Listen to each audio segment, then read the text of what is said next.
If we want to edit this text over here, we simply have to click on it. Then we can see that we are in the heading widget. We can also see that in the structure over here. We have the option for the heading content over here, for the style over here, and for the advanced over here. So let's go back to content. Over here we can change the text. We can also use AI from over here.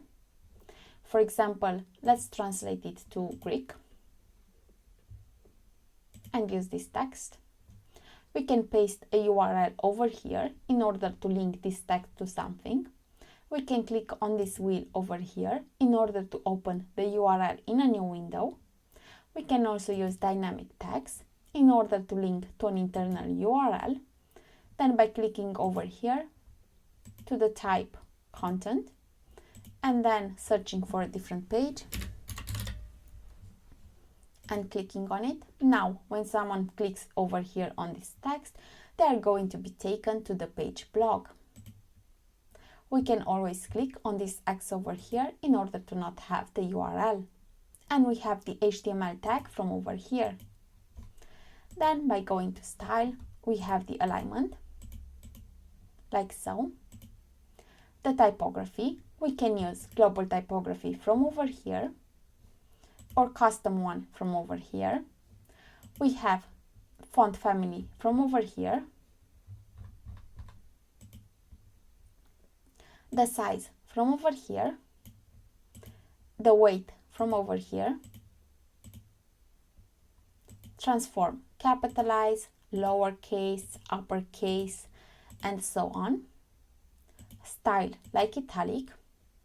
Decoration like line through, overline or underline. The line height from over here. We can always change from pixel to something else. The letter spacing from over here and the word spacing from over here. If we want to save the setting that we have just made over here as a global font, we can simply click over here on this plus in order to create a new global font. Let's click on this icon over here to go back to default. Then we have text stroke from over here, the color from over here. Let's reset it. And text shadow from over here. Blur, horizontal distance and vertical distance, and the color from over here with the opacity from over here. And the blend mode from over here. We have the text color over here.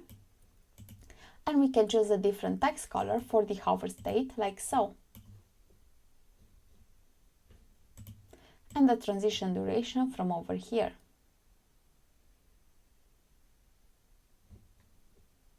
Like so. We also have some advanced settings over here.